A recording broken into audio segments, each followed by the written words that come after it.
দেশে মোট ভোটার 12,63,07,000, কর্তন হয়েছেন 1038, জানিয়েছেন ইসি সচিব। চট্টগ্রাম বিশ্ববিদ্যালয় এলাকায় 144 ধারা জারি, সংঘর্ষ শেষে শুরু হয়েছে যৌথ বাহিনীর অভিযান। রাকসুতে প্রথম বর্ষের শিক্ষার্থীদের ভোটার করতে ছাত্রদলের তুলকালাম, ফের মনোনয়ন ফর্ম বিতরণ শুরু। যুক্তরাষ্ট্র চীন ভারত বাণিজ্য যুদ্ধে লাভবান হতে পারে বাংলাদেশ, $2 বিলিয়ন বেশি রপ্তানির সম্ভাবনা।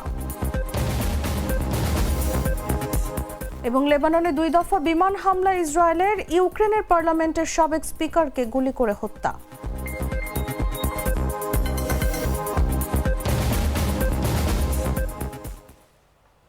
এতক্ষণ শুনছিলেন সংবাদ শিরোনাম। দর্শক, আমন্ত্রণ সন্ধ্যা 7টার নিউজে, সাথে আছি আমি তাসলিমা তিথি।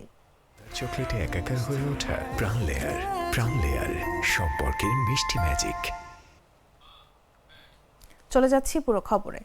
চট্টগ্রাম বিশ্ববিদ্যালয়ের শিক্ষার্থী ও স্থানীয়দের মধ্যে দফায় দফায় সংঘর্ষ শেষে অভিযানে নেমেছে যৌথ বাহিনী। রোববার বিকেল 4টার দিকে যৌথ বাহিনী অভিযান শুরু করেছে। এ সময় ক্যাম্পাসের আশপাশে যৌথ বাহিনীর অন্তত 10টি গাড়ি প্রবেশ করতে দেখা গেছে। এর আগে দুপুর 12টা থেকে বিকেল 3:30টা পর্যন্ত বিশ্ববিদ্যালয়ের 2 নম্বর গেট সংলগ্ন এলাকায় সংঘর্ষ হয়। পরিস্থিতি নিয়ন্ত্রণে আনতে 144 ধারা জারি করে প্রশাসন। জানা যায়, দুপুর 12টা থেকে বিকেল 3:30টা পর্যন্ত টানা সংঘর্ষ চললেও এ সময় আইনশৃঙ্খলা বাহিনীর কোনো সদস্যকে দেখা যায়নি। বিকেল 3:30টায় হাটহাজারী উপজেলা নির্বাহী কর্মকর্তা মোহাম্মদ আবদুল্লাহ আল মোমিন সই করা বিজ্ঞপ্তিতে 144 ধারা চালু হলে প্রায় 30 মিনিট পরে ঘটনাস্থলে আসেন যৌথ বাহিনীর সদস্যরা।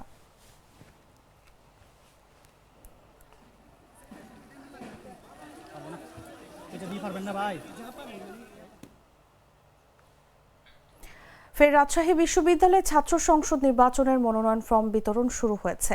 রোববার বিকেল 3:30টা থেকে ফর্ম বিতরণ শুরু হয় বলে জানিয়েছেন রাকসুর কোষাধ্যক্ষ প্রফেসর ডক্টর শ্বেতাউর রহমান। তিনি বলেন, মনোনয়ন ফর্ম বিতরণের কাজ শুরু হয়েছে। যারা মনোনয়নপত্র সংগ্রহ করতে আগ্রহী তাদের আজই মনোনয়নপত্র সংগ্রহ করতে হবে। এর আগে সকাল 9টা থেকে প্রথম বর্ষের শিক্ষার্থীদের ভোটার তালিকায় যুক্ত করার দাবিতে ছাত্রদলের নেতাকর্মীরা রাকসুর কোষাধ্যক্ষের কার্যালয়ে তালা দেয়। পরে দীর্ঘ সময় সাধারণ শিক্ষার্থী ও সমন্বয়কদের সঙ্গে মুখোমুখি অবস্থানের ফলে তৈরি হয় উত্তপ্ত পরিস্থিতি। অন্যদিকে বহিরাগত ছাত্রদল যুবদলের নেতাকর্মীরা ঘটনাস্থলে উপস্থিত হওয়ায় চটে যান শিক্ষার্থীরা। এক পর্যায়ে তারা ঘটনাস্থল ত্যাগ করে।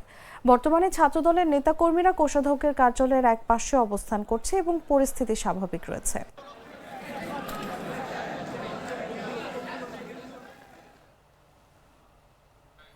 দেশে ভোটার তালিকায় মোট অন্তর্ভুক্ত আছেন 12,63,07,504 জন। নতুন অন্তর্ভুক্ত হয়েছেন 1,37,642 জন। 1038 জনকে মৃত্যুজনিত কারণে কর্তন করা হয়েছে। রোববার নির্বাচন ভবনে এক সংবাদ সম্মেলনে নির্বাচন কমিশনের সিনিয়র সচিব আখতার আহমেদ এসব তথ্য জানান। Total voter as on today যেটা হচ্ছে 12,63,07,504 জন আমাদের এই ভোটার তালিকায় আজ পর্যন্ত অন্তর্ভুক্ত। আমি আপনাদেরকে যখন গত 10ই অগস্ট যখন আপনাদের সাথে কথা বলেছিলাম, তখন আমি বলেছিলাম যে আমাদের দেশে মোট ভোটারের সংখ্যা হচ্ছে 12,61,70,900। স্বাভাবিকভাবে প্রশ্ন উঠতে পারে, আপনাদের কৌতূহল থাকার স্বাভাবিক, যে বাড়লো কেন। এটা আমাদের যখন আমরা প্রকাশ করি খসড়াটা, তার পরবর্তীতে যে একটা অন্তর্ভুক্তি হয়েছেন 1,37,642 জন।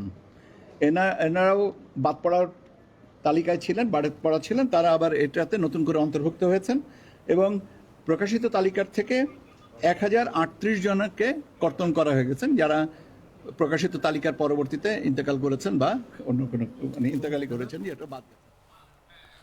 অবাধ সুষ্ঠু নির্বাচন আয়োজন নিয়ে এখনো সংশয় রয়েছে বলে মন্তব্য করেছেন বিএনপির সিনিয়র যুগ্ম মহাসচিব রুহুল কবির রিজভী। বলেন, প্রশাসনের বিভিন্ন স্তরে দোসররা এখনো রয়ে গেছে, তারা নির্বাচনে প্রতিবন্ধকতা সৃষ্টির চেষ্টা করবে। রোববার দুপুরে রাজধানীর আগারগাঁওয়ে নির্বাচন কমিশনের সঙ্গে বৈঠক শেষে সাংবাদিকদের সঙ্গে আলাপকালে এই মন্তব্য করেন তিনি। এ সময় সুষ্ঠু নির্বাচন আয়োজনের সুচারুভাবে প্রস্তুতি নিচ্ছে বলে নির্বাচন কমিশন আশ্বস্ত করেছে বলেও জানান তিনি। একটা অবাধ সুষ্ঠু নির্বাচন যাতে বিঘ্নিত হয় না করা যায়, সেটার নানা ধরনের তারা কলাকৌশল এবং সুদূর প্রসারী ষড়যন্ত্রের সাথে যুক্ত রয়েছেন সর্বক্ষেত্রে। আপনার সিভিল প্রশাসন বলুন, সেখানেও যেমন রয়েছে, অনেক ঘটনায় দেখছি অনেক কিছুই হচ্ছে। তো সবকিছু মিলিয়ে আমাদের সেটাই জানতে চাওয়া ছিল যে দোসররা এখানে কি ধরনের তারা অবস্থান করছে, তারা কোনো ধরনের প্রতিবন্ধকতা সৃষ্টি করছে কিনা, এগুলো আমরা তাদেরকে প্রশ্ন করেছি। তিনি বলেছেন যে না, আমরা সবকিছু বিবেচনা করে সবকিছু দেখে শুনে যাতে স্বচ্ছতার ক্ষেত্রে একটা ট্রান্সপারেন্সির ক্ষেত্রে কোনো ধরনের যাতে কোনো বিঘ্ন না ঘটে, কোনো ধরনের কোনো কালিমা যাতে লিপ্ত না হয়, সে ব্যাপারটা তারা সুচারুভাবে তারা দেখছেন। এবং একটা অবাধ সুষ্ঠু নির্বাচনের জন্য যে প্রস্তুতি দরকার, নির্বাচন কমিশন সেই প্রস্তুতি তারা গ্রহণ করছেন, সে ব্যাপারে তাদের যথেষ্ট আত্মবিশ্বাস রয়েছে। গণ অধিকার পরিষদের সভাপতি নুরুল হক নূরের শারীরিক অবস্থার উন্নতি হচ্ছে বলে জানিয়েছেন ঢাকা মেডিকেল কলেজ হাসপাতালের পরিচালক ব্রিগেডিয়ার জেনারেল মোহাম্মদ আসাদুজ্জামান। রোববার সকালে গণমাধ্যমকে কথা জানান তিনি। ঢামেক হাসপাতালের পরিচালক বলেন, নুরুল হক নূরের শারীরিক অবস্থা ধীরে ধীরে উন্নতি হচ্ছে। তার 4টি সমস্যা রয়েছে: নাকের হাড় ভেঙে গেছে, চোয়ালের হাড় ভেঙে গেছে, চোখের ইনজুরি আছে এবং মস্তিষ্কের রক্তক্ষরণ হয়েছিল, তবে তা ধীরে ধীরে কমে আসছে। সিটি স্ক্যান রিপোর্ট ভালো এসেছে, তবে কিছুটা ট্রমায় আছে। 6 সদস্যের বোর্ডের সিদ্ধান্তে সব ধরনের চিকিৎসা চলছে, যোগ করেন ব্রিগেডিয়ার জেনারেল মোহাম্মদ আসাদুজ্জামান। সরাসরি আইসিইউ থেকে বিপি নুরুল হক নূরের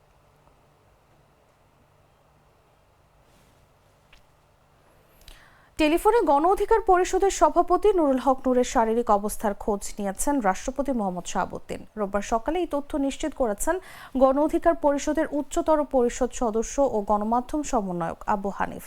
তিনি বলেন, সকাল 10টা 7 মিনিটে টেলিফোনে নূরের চিকিৎসার খোঁজ খবর নিয়েছেন রাষ্ট্রপতি। তিনি নূরকে বিদেশে উন্নত চিকিৎসার জন্য সরকারের পক্ষ থেকে ব্যবস্থা নেওয়া হচ্ছে বলে আশ্বস্ত করেন। নূরের দ্রুত আরোগ্য কামনা করে রাষ্ট্রপতি হামলার ঘটনায় তীব্র নিন্দা ও গভীরভাবে দুঃখ প্রকাশ করেছেন।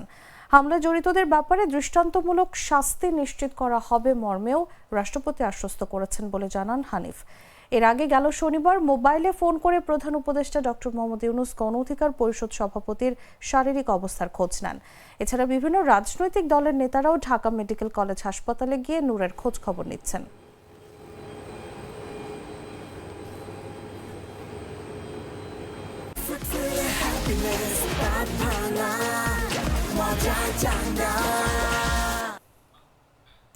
যুক্তরাষ্ট্রের চীন ও ভারতের উপর শুল্ক আরোপের ফলে বৈশ্বিক বাণিজ্যে নতুন সমীকরণ তৈরি হয়েছে, যা বাংলাদেশের জন্য নতুন রপ্তানি সুযোগের দ্বার খুলে দিতে পারে। বিশ্লেষকদের মতে 2025-26 অর্থ বছরে মার্কিন বাজার থেকে $2 বিলিয়ন বেশি রপ্তানি আয় আসার সম্ভাবনা রয়েছে।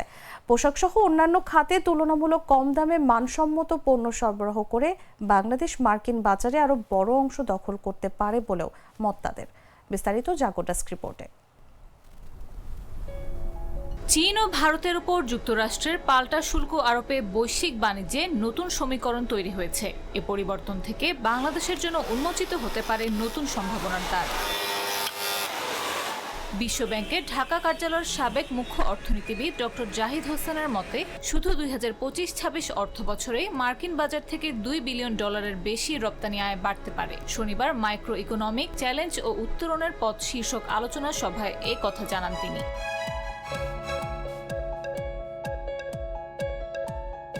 ডক্টর জাহিদ হোসেন বলেন, যখন মার্কিন প্রশাসন বাংলাদেশি পণ্যের উপর 37% প্রতিক্রিয়া শুল্ক আরোপ করেছিল, তখন মনে করা হচ্ছিল যে বাংলাদেশ মারাত্মক সমস্যার সম্মুখীন হবে এবং রপ্তানি আয়ের 22% ভারতে চলে যেতে পারে। তবে শুল্কের হার কমে 20% হওয়ায় এটি দারুণ সুযোগ তৈরি করেছে।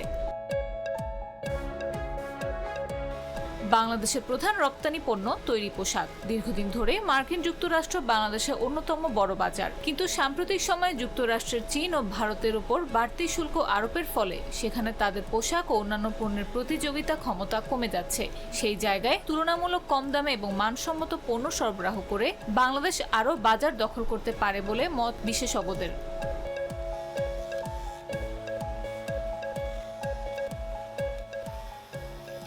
অর্থনীতিবিদদের মতে, বৈশ্বিক বাণিজ্য যুদ্ধে যে কোনো পরিবর্তনই ঝুঁকি ও সুযোগ দুটোই নিয়ে আসে। বাংলাদেশের জন্য এই সুযোগ কাজে লাগাতে হলে কেবল পোশাক নয়, চামড়া, হোম টেক্সটাইল, হালকা প্রকৌশল ও তথ্য প্রযুক্তি খাতেও বিনিয়োগ বাড়াতে হবে। একই সঙ্গে শ্রমিক দক্ষতা, উৎপাদনশীলতা এবং রপ্তানি প্রক্রিয়ায় স্বচ্ছতা ও গতি আনাও জরুরি।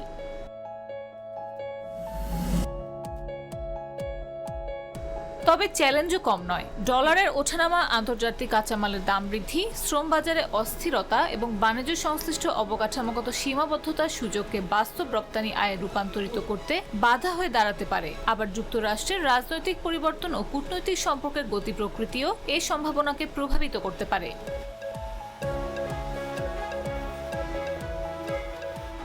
বিশেষজ্ঞদের অভিমত, এখনই সরকার ও উদ্যোক্তাদের সমন্বিত পরিকল্পনা গ্রহণ করতে হবে। দ্রুত উৎপাদন ও সরবরাহ ব্যবস্থা আধুনিকীকরণ, বন্দর ব্যবস্থাপনা উন্নতকরণ এবং নতুন বাজার খুঁজে বের করার উদ্যোগ নিতে পারলে যুক্তরাষ্ট্র, চীন, ভারত বাণিজ্য যুদ্ধ থেকে বাংলাদেশ লাভবান হতে পারবে।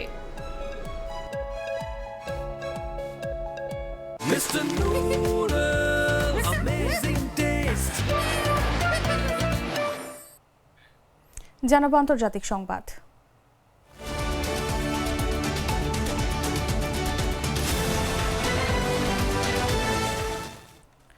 লেবাননে 2 দফা বিমান হামলা চালিয়েছে ইসরায়েল। লেবাননের জাতীয় সংবাদ সংস্থা জানিয়েছে আলী আল তাহের এবং আপার নাবাতিহতে বিমান হামলা চালানো হয়েছে।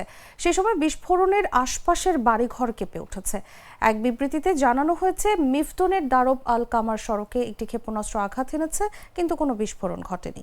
ইসরায়েলি সেনাবাহিনী নিশ্চিত করেছে যে তারা হামলা চালিয়েছে।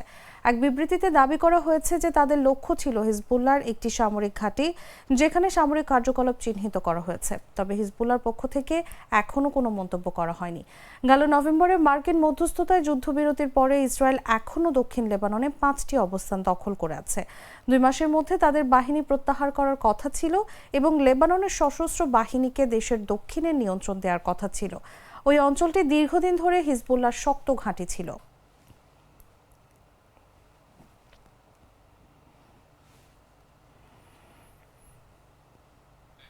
ইউক্রেনে আন্দ্রি পারোবি নামের একজন বিশিষ্ট রাজনীতিবিদকে গুলি করে হত্যা করা হয়েছে। স্থানীয় কর্মকর্তারা জানিয়েছেন আন্দ্রি পারোবি দেশটির পার্লামেন্টের সাবেক স্পিকার। যাচাই করা সম্ভব হয়নি এমন একটি ভিডিও ফুটেজে দেখা গেছে কুরিয়ার কর্মীর পোশাক পরা একজন বন্দুকধারী সড়কে পারোবির দিকে এগিয়ে আসছেন। পরে তাকে গুলি করে অস্ত্র হাতে পারোবির পেছন দিয়ে হেঁটে চলে যান ওই ব্যক্তি। ইউক্রেনের প্রেসিডেন্ট ভলোদিমির জেলেনস্কি শনিবারের এই হামলাকে ভয়াবহ হত্যাকাণ্ড হিসেবে বর্ণনা করেছেন এবং পারোবির পরিবারের প্রতি সমবেদনা জানিয়েছেন। 54 বছর বয়সী পারোবি ইউক্রেনের ইউরোপ ময়দান গণবিক্ষোভের সময় খ্যাতি অর্জন করেন।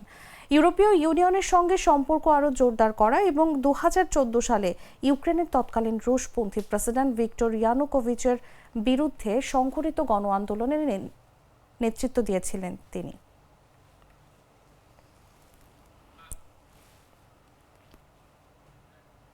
জানাবো খেলার খবর।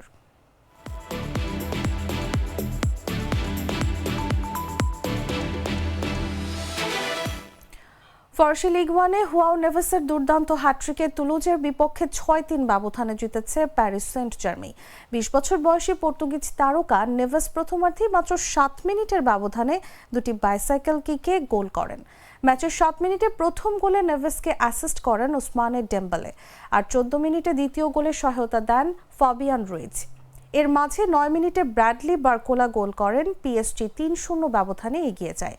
এরপর উসমান ডেম্বেলে নিজেই বিরতির আগে এবং পরে 2টি পেনাল্টি শুটে গোল করেন। দ্বিতীয়ার্ধের শেষ দিকে দুর্বল ডিফেন্সের সুযোগ নিয়ে নেভেস হ্যাট্রিক সম্পন্ন করেন দুর্দান্ত এক টপ কর্নার শটে। শেষ মুহূর্তে তুলুজের হয়ে ইয়ান গবো এবং আলেক্সিস ভোসা 2টি গোল করে ব্যবধান কিছুটা কমান, কিন্তু পিএসজির বিশাল জয় আটকাতে পারেনি স্বাগতিকরা। নতুন মৌসুমে এখন পর্যন্ত 3 ম্যাচ খেলে শতভাগ জয়ে 9 পয়েন্ট নিয়ে বরাবরের মতোই শীর্ষে রয়েছে চ্যাম্পিয়ন পিএসজি।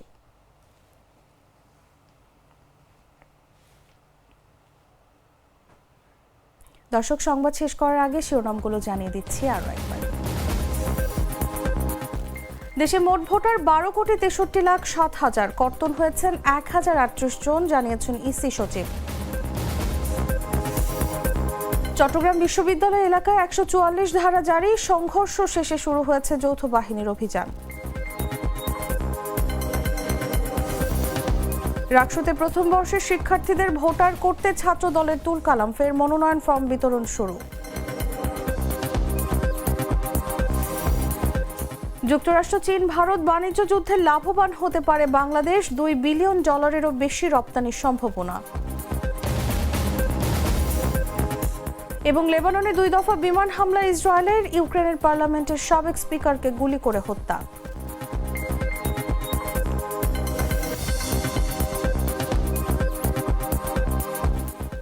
দর্শক, এই ছিল এখনকার মতো। প্রতি মুহূর্তে সর্বশেষ খবর জানতে ভিজিট করুন jagonews24.com। ফলো করুন আমাদের ভেরিফাইড ফেসবুক পেজ এবং সাবস্ক্রাইব করুন জাগো নিউজের ইউটিউব চ্যানেল। ধন্যবাদ সবাইকে।